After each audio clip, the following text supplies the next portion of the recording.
Zeharreko 30. domekia. Jangoikoa guta zerrukitzen da. Benetan atsegina da, jangoiko aita eta ama bihotzez begiratzen gaituela pentsatea. Gu bizitzara etorri aurretik amestu gaitu, eta bizitza betea gura dau geuretzat. Horregatik, postu egiten da gure posakaz, eta sufritu gure atsekabeakaz. Errukia da jangoikoaren izaera, eta hugaz daban, hartu emuna ondoren bereizten dagoen ezaugarria. Samurtasunez eta begiratzen gaitu, eta bedatez txartoen dago zanengan jartzen dago harreta. Idaztunen hainbat kapitulan jasoten den jangoikoaren jokaera hori. Gaur bardin begiratzen gaitu, gure bizitzan sartzen da, eta ez gaitu bertan behera izten. Gu beti ezagutzen ez badugu zer nahiko zeunke zugaitik egitea? Josuzek berak galdera egiten dizku gaur Bakotzak pentsatu leike zer behar daban, zer falta jakon, zer irrikatzen daban. Behar bada, jangoikoari gauzak eskatzeko tentazioa zan geinke. Galdera arago doa, gauzak lortu daikez baina, lagungarri izan edo erosotasuna emun baina ez da bihotza beteten. Bizitzarako zentzuna bera euskarri dogulako, ziurtasun edo kristau alkartearen laguntasuna eskatu daikegu. Berak emongo duzku. Jangoikoak emoten duzkun guztia autortu egin behar dugu. Izan asko emoten duzku. Guk beti ez dugu baloratzen. Normaltzat hartzen dugu, baina gauza asko eta asko benetako doe dira, eta ezinbestekoa da eskertzea. Zure fedea salbatu zaitu, jaunagaz bat egiteak bizitzea aldaten dau, eta zerumu gabarria emoten dutzo. Hori zera, fededunen benetako esperientzia. Jangoikoak bere maitasunaz beteten gaitu, eta ondorio salbatu. Jangoikoa eragandik bizitzen, maitatzen, barkatzen hartu emonak izaten eusu ikusten duzku. Berari esker bizitzan danak zentzun barria dau. Alkartzea, une edo esperientzia jakin bat izan daiteke eta osoko prozesuaren abia punta bihurtu. Alkarte hori jangoiko asko oiko hartu emonaren zeinu beti izan daiteke.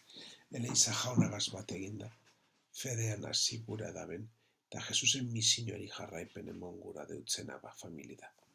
Bartimeo ikaslearen eredua da. Bartimeoren historioa entzutea guk geuk zendatu eta aldatu egiten gaituen irrealitateari begiratzeko. Bestera bat, ez da bestearen gana nahi arreba ikusteko, aukera emoten duzkun jaunagaz izan gehinken topaketan pentsaera garoaz. Jesusen atzetik jarraituz bizitzen eta bere hitzaren eroagoale izaten irakasten duzku. Berak entzun egiten gaitu eta bizitza aldatu duzku.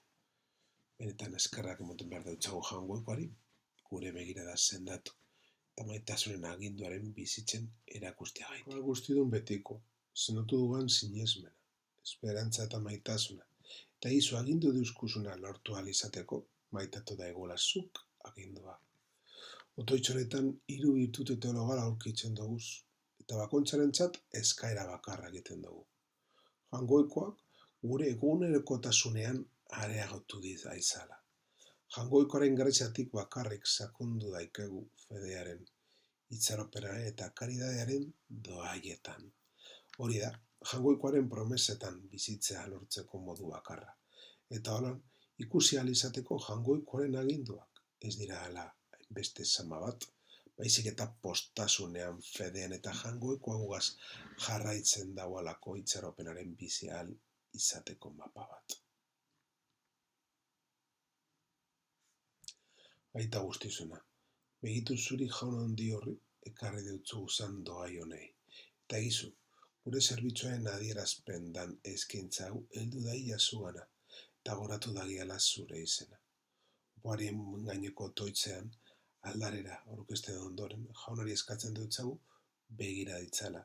Izan daitezela geuretzat guztiok dituak gagozen graziako bizibide hori. Eta hori dala eskerona, bila dezagun jangoikoarekin eta lagun orkoagaz topo itia. Haintza jangoikoen izan dahi eta ez gurea. Jangoikoak gugaz haundi egon dalako laudatzen dugu.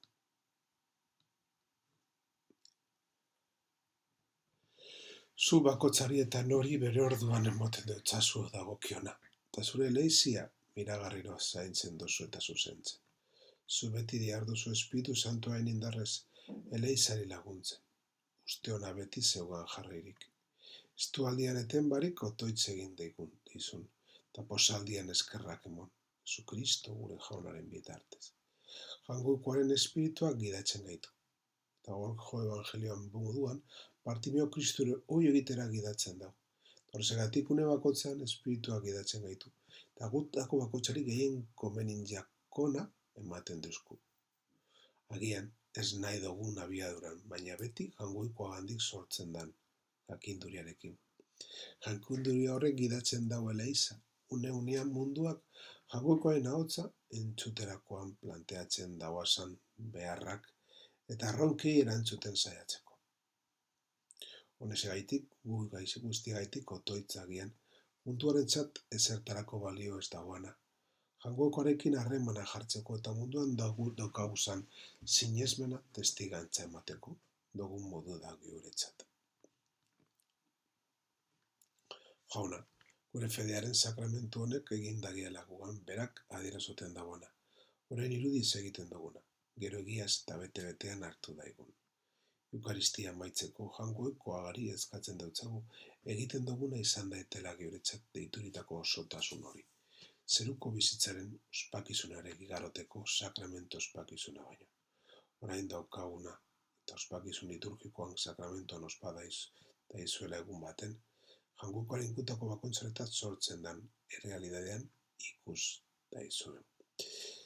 Bartimeo hori gertatu jako moduan geuri guk begin behar dugu. Gu egon behar gara prest bizitza eskatzeko ez gaurko eguna pasatzeko. Betiko bizitza bidea nolakoa dan ikusteko eta eskatzeko. Aste hona izan.